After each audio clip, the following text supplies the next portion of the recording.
Hello students, in this video we'll see an example of finding an interpolating parabola that goes through 3 points.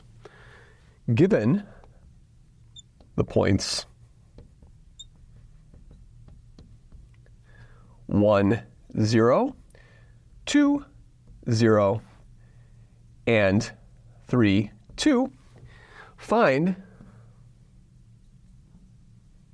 q of x, which is a plus bx plus cx squared, which traverses through those 3 points.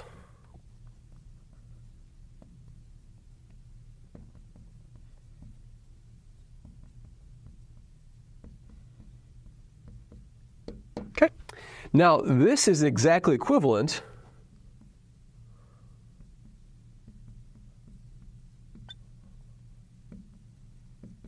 to solving the following system of equations. If I plug in 1 to this, I know that q of 1 has to be 0, so 0 is equal to q of 1. And q of 1 is going to be a plus b plus c. A plus b plus c. 0 is q of 2, which is a plus 2b plus 4c. And finally, 2 is equal to q of 3, which is going to be a plus 3b plus 9c. So I have 3 equations and 3 unknowns. Let's write this as a system. This system is exactly equivalent to what? To 1, 1, 1, 0, and then 1, 2, 4, 0, and then 1, 3, 9, 0, right? So it's a homogeneous system, okay? Great, and of course that's a 2, that is 0. That's not a homogeneous system. If it was homogeneous, it'd be trivial, so that's going to be a 2 over there. 2, great. All right, so now I'm going to do 2 steps simultaneously. I'm going to do a negative row 1 plus row 2, and a negative row 1 plus row 3. That'll give me a 1, 1, 1, and a 0. And then a 0, and then a 1, and then a 3, and then a 0. And then a 0, and then a 2, and then an 8, and then a 2. Right? Then I'm going to do negative 2 row 2 plus row 3. So negative 2 row 2 plus row 3. It's going to give me what matrix? 1, 1, 1, 0. And then 0, 1, 3, 0.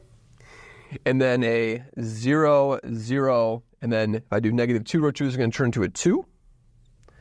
And then a 2. That's great because that tells me now that I can really think of this 2 as a 1, so we can replace that 2 with a 1 by scaling by 1. So these 2's, we're really going to think of these by scaling. We're going to turn those into 1's. That's a 1 over there, right? And so that tells me that my variable c is equal to 1. So c is equal to 1 over here. So c is equal to 1. Let's keep that in mind. Great. And now we'll do the final step. So now I'm going to do negative 3 row 3 plus row 2, and negative row 3 plus row 1. And then we'll have a 0, 0, 1 with a 1 over here. Then we'll have a 0, 1, 0 by construction. But now I have negative 3 row 3, so that's going to be a negative 3 plus row 2, so that's going to be a negative 3 up here. That's great. That's going to tell me what my b is. And then we'll have a 0 over here, a 1 over here, and a 1 over here. And then I did negative row 3 plus row 1, so that's a negative 1 over here. And now finally I got to do negative what? I have to do negative row 2. So then finally I'm going to do negative row 2 plus row 1. And then I'll get a 1, 0, 0, 0, 1, 0, 0, 0, 1. So I functionally found the identity by doing this. 1, negative 3. And then over here, we had to do a negative row 2 plus row 3. That's going to be a positive 2. Okay? And so now I found what my a is. My a is 2. My b is, so my a is 2. My b is negative 3. And so let's just check to see if that works. So our interpolating polynomial is what? Our interpolating polynomial, q of x, is equal to what? Q of x is equal to a 2 minus 3x plus x squared. And we can easily check to see this works. For example, if I plug in 1 over here, I get 0. If I plug in 2 over here, I'm going to get a 2 plus 4 minus 6 is going to be a 0. And finally, if I plug in 3, I'm going to get 9 minus 9 plus 2, that's equal to 0. So this polynomial certainly works. So there's our interpolating polynomial. Now let me change the question ever so slightly to illustrate that what we can do is if we have fewer points, we might get a whole family of these parabolas, right? So suppose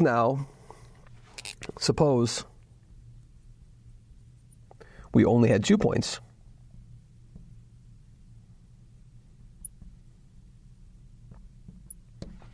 The points 1, 0, and 2, 0. Okay?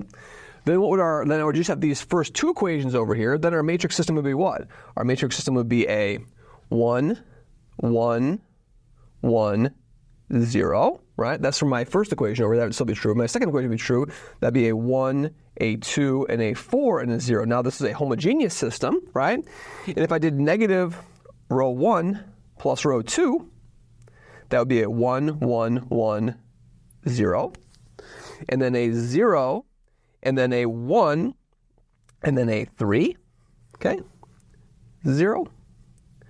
And then I would do a negative row 2 plus row 1, and that would give me a what? That would give me a 1, a 0, and then a negative 2,